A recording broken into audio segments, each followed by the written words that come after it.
Yo, what's up guys? Chase the Bro here, and welcome back to another Elden Ring weapon showcase. Today we're going to be taking a look at the Twinned Knight Sword, a twin blade with optimal scaling and strength. Although it still does really well on dexterity builds, I decided to go with the strength build for today because I do like to cold infuse my twin blades. Any type of status build up is just so effective with the twin blade class, and when you cold infuse this weapon, it gets its scaling from strength, not dexterity, so we are going with a strength build for today. We have our usual 58 vigor, we have the 33 endurance because it's the minimum needed for both twin blades, armor, and talismans that I plan to showcase for today. We have the minimum dexterity requirement for the weapon, and then we have the rest of the points poured into strength, giving us a damage output of 594 when cold infused and two-handed, and a damage output of 560 when one-handed. As for the choice of talisman, I always start off with the Ritual Shield talisman to enhance my defense on that first initial hit. Then once I take the first hit, I swap to the Claw talisman to enhance my jump attacks, or the Spear talisman, depending on what I'm going to be using for the battle. I have the Shard of Alexander to boost all the different Ashes of War that I plan to use today. I have the Crimson Armor Medallion +2 for the HP boost, and the Urge Tree's Favor +2 for the HP, Stamina, and Equipment boost. Now, taking a look at the Twin Knight Sword, it is a twin blade, so it does get the standard two-handed light attack chain. They come up pretty quickly, so they're very good at applying status effects, but they don't do the most poise damage, so just be careful when you're attacking into your opponent that has high poise. The heavy attack and the heavy attack follow-up, both a little bit slow on startup in my opinion, so I don't use them too often. Although if your opponent is rolling around you, you can definitely use that to try to catch them off guard. They may panic roll the startup and you probably get a roll catch if they're the type to roll around you. These are the heavy attacks, then you can fully charge to change the animation as well. They become double slash attacks. The running light comes up pretty quickly, has some really good range, and is really effective at building up status effect. Same with the running heavy. They're both very similar as it is multiple attacks in the running attack. The jumping light and the jumping heavy. I honestly tend to use the jumping light a little bit more since I am going for the frostbite buildup with this weapon. Having the multiple attacks is just more effective, but the jumping heavy is a better finisher and does higher damage output. The backstep running attack is actually very good. Comes up very quickly. You can chain these together really well for roll catches. The rolling and the crouch attack are kind of similar to the standard light in the way that you use the twin blade to attack, so you can kind of use that to mix up your opponent's timing. As for the dual wielding, it's very effective on twin blades since they have a high status effect buildup, so if you are using the neutral L1s, you're just going to build up the status effects so quickly. The jumping dual wield attack also has the multiple attacks in one, so if you time it towards the end of the jump to roll catch your opponent or get multiple hits off, you get the status effect buildup so quickly. The backstep dual wield attack, a double thrust, just amazing honestly. You can use that to aggress really easily. The running dual wield attack is a thrust followed by a follow-up slash, really good at building up status effect as well when dual wielding, and it covers some good ground, so it's a really good way to roll catch your opponent. While dual wielding, you also have access to the one-handed moveset, which I really do love on twin blades. The lights come up very quickly. I actually kind of prefer the light attacks on the one-handed moveset to the two-handed moveset personally. The one-handed heavy attack is the upward slash followed by a horizontal slash. I actually prefer this to the two-handed heavy. I feel like it's more useful, comes out quicker, I can manually aim it. Also, you can fully charge the animation to change it into a horizontal slash initially, and then the follow-up is going to be a horizontal slash as well. The one-handed light attack is a thrust attack. It definitely helps the class. Every class needs some form of chase down attack. The running heavy, good at applying status effects, so if you do want a one-handed but still get the multiple attacks, the running heavy is there for you. The backstep running attack, again, very similar, just the 360 thrust. Very useful for roll catches. The twin blade is a regular smithing stone weapon, so we do have access to the many different Ashes of War. I'm going to be starting off with Spinning Slash. It's the iconic one for the twin blade, and it's really good at building up status effect as well, since it's multiple attacks in one. In the offhand, I have Barbaric Roar, just because it changes the R2, and I find it really interesting on twin blades. You can go for the secondary follow-up as well if you feel like you're going to land it. Just allows you to do a jump thrust into the ground. That's about all I have to say about the weapon. Let's just see how it performs in the duels and in the invasions. Alright, jumping into our first battle, we have K9. Hello there. Hey! How are you, man? Wielding two great swords. Wielding the great swords, alright. One is the Blasphemous Blade, other one the Night Sword. Alright, I'm ready. If you're ready, I'm ready. Alright, so... Ooh, Blessed. Blessed weapon? Oh yeah, Faith build. Kind of makes sense. Blasphemous Blade and all. Having the Faith scaling. The initial light attack is so funny. Oh, we're getting some frostbite build up though. Maybe the running R2 will initiate it. Or the spinning slash could probably be the best option. Yeah, that actually does some good poise damage.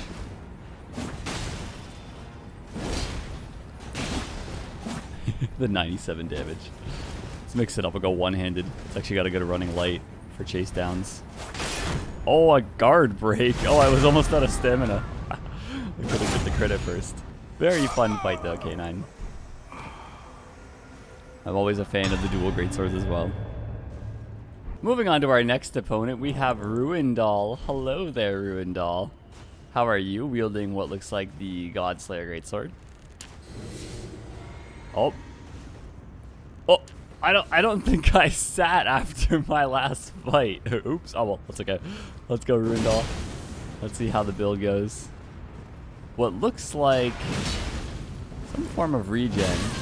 We traded there. Wasn't the best trade since my... what do I want to use here? Let's do this. Maybe we can get some spear trades. I went to change my weapon to one-handed and I attacked. Oh, we did get the backstep running attack there. We did trade though, so there's that. I kind of want to try this. Barbaric Roar can be interesting, especially on Twin Blades. It has this weird attack animation. Oh, I have no idea how that hit, but I'll take it. Oh, they walked right into the end attack. Cool. Follow up. Bad trade. Spinning slash. There we go. Very fun fight, Ruindal. I like the build though. Kind of like a pyro build mixed with the Godslayer. Really cool. Heading into our next battle, we have Banished Lord. Hello there. Wielding a claymore and what looks like an offhand incantation of sorts. So maybe a faith build? Yes, get the buff. Alright. Claymore duel. I don't know if I've fought a claymore with a twin blade. This will be an interesting one. Okay, we will dodge that. We're getting the chip damages on the initial attack part before the real attack comes out, so the damage hasn't been too good, but we have a thrust with this, which is useful. Oh, I wasn't expecting him to keep going. Let's some Pebble for long range punish. And then we'll swap it up to try and confuse him. Now I can actually do something interesting with Giant Hunt. Ooh, that was close. Oh, I think I popped the bubble tier there. Sometimes you don't get the bubble tier animation. Really throws you off. Katana. Katana fallback, okay. The Giant Hunt trade. That looks really interesting with a twin blade. I don't know if I've ever used it on a twin blade. Very fun fight though. Moving into our next battle, we have Quintonius. Hey man. Looking like he's got a greatsword with a shield. Okay. Kind of an iconic setup here. Get our buff going. Oh, you know what? That's kind of cute. I'm gonna put on my lantern as well. A little bit of light for our fight. I'm ready, Quintonius. Alright, we start off with the Pebble. I doubt that'd connect, but I really wanted to attempt. I don't often land that. If you do it, it could be a really good damage boost. Oh, we had the same idea. Jumping attack. Oh, the frostbite build up on the jump attack. Very effective. Yes, Chase. I queued the second roll. Really wasn't expecting him to punish that. Ooh, I thought the Giant Hunt might catch him off guard. Free aim.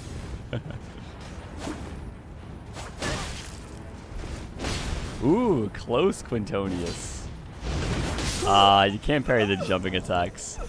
Really cool use of the wind parry though. I don't see that very often. Really good fight, Quintonius. Heading into our next battle, we have Fortune. Hello there. How are you, Fortune? Get our buff going. There you go. And this. Yeah. I'm ready, Fortune. Let me just... Ice. Oh, ice versus fire. Very cool. I like that. It's kind of iconic. Jumping heavy. An attempt was made. I was thinking about it. Oh, I brought you down out of the air. I see sometimes jump attacks are strange. You get a cool, easy dodge out of it. Like that. But other times, not so much. Oh, a trade. Nice. Honestly, those are meant to be backstab attempts, but sometimes they just don't go well. We can split these up to confuse our opponent here. Get a quick chip hit in there. Oh my god, that was a perfect example of the aim punch. It's so weird that when you hit somebody, sometimes their attack will miss just because they're taking damage. So strange.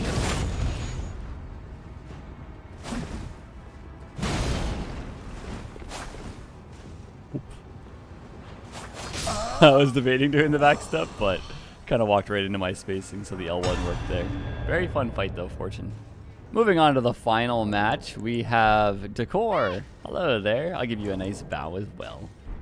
Looking like a light roll build with 2 flails. Interesting. Dual-wielding flails. I never thought of that.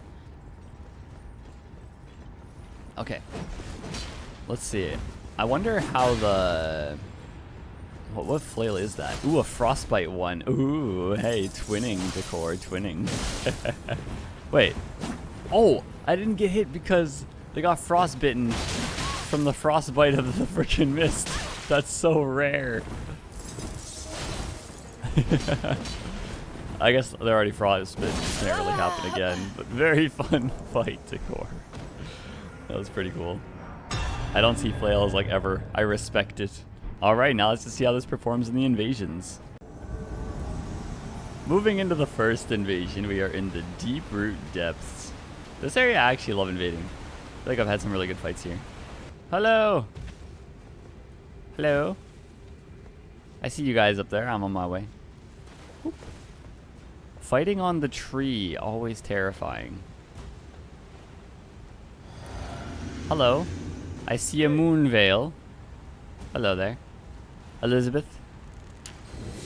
I'll give you a bow. I sense lightning in my future. Plenty of it. Oh, how right I was. It's got the shield to buff the damage. Oh wait, you guys jumped down. I didn't expect you to jump down. I was stuck on a rock. Alright, so they're both using very... what do I have in the offhand again? Ice spear. Okay, I can use this as a projectile. That'll do. That'll do nicely.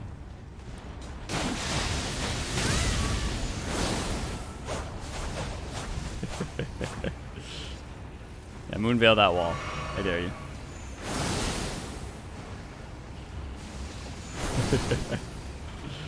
Oh, moonveil. How we love you. And all the attacks are moonveil.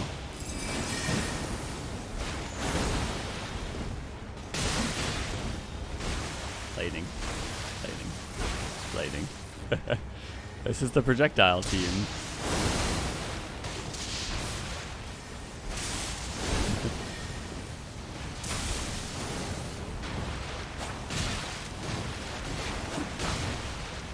Guess we can just go for Paul.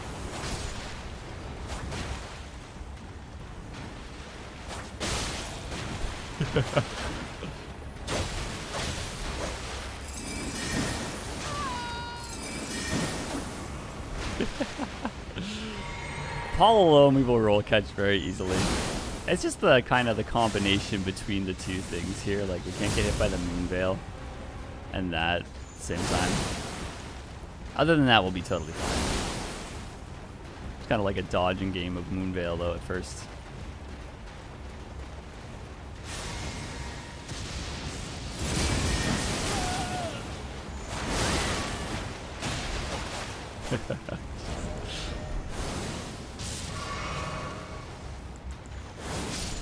Lightning in the distance. Oh, that almost killed Paul. Too greedy, Elizabeth. The power of the moonveil is your R2. The rest isn't so hard to deal with.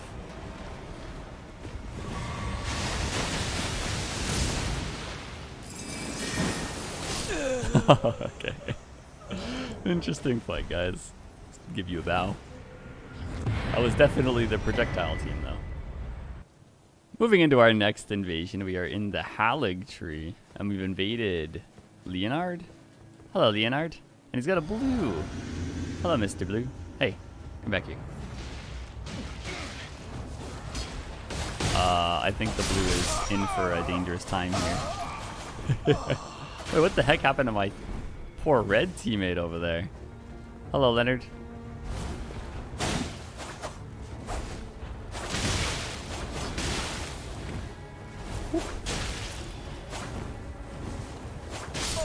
Goodbye, Leonard.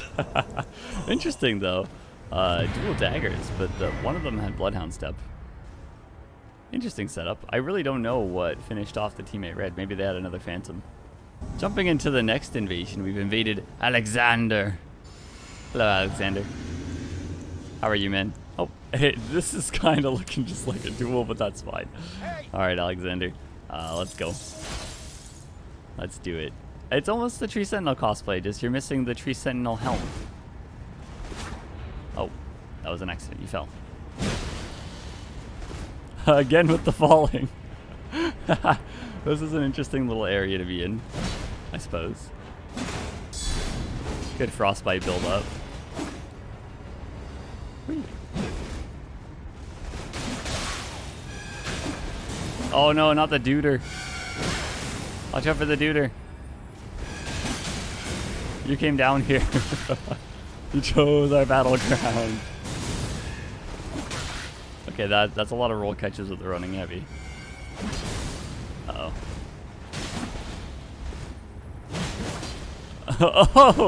Oh! That would have been so funny to actually get a roll catch on that. Or not a roll catch, but a backstab.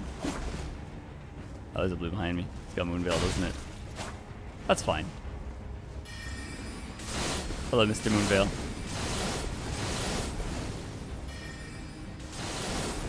I'm guessing he healed? Yeah, okay.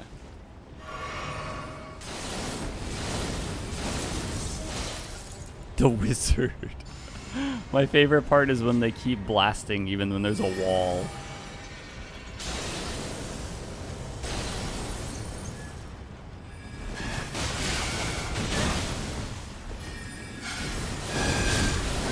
The duders are actually in my way. The irony there. I can't believe I didn't get hit there, to be honest. What the blue? What in the heck? What were you doing?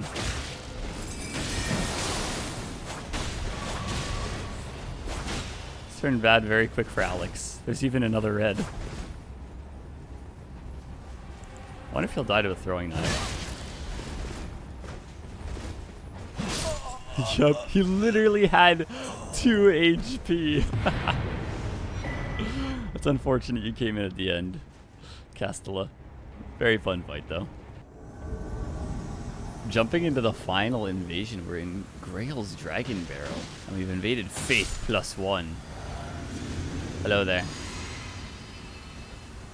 Hello. Let's do it, Faith +1. You stood in that Faith for a long time. Yeah, let's go with the spear. Frostbite build up. Decent.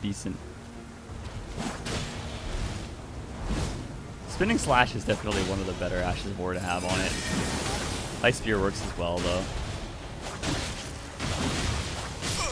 The boys attempt trades. Interesting fight. Finding another Twin Blade user in the wild. Alright, those are all the battles that I have for you guys for today with the Twin Knight Sword. I hope everyone enjoyed the showcase. Once again, there's my stats on the right, the armor that I wore, the talismans that I utilized throughout the showcase, and of course keep dropping your weapon recommendations below. It really does help me plan ahead for the videos and think of weapons that I'd otherwise forget, so I do appreciate it. Until the next video though, this is goodbye. I will see you all next time. Thanks for watching. Goodbye.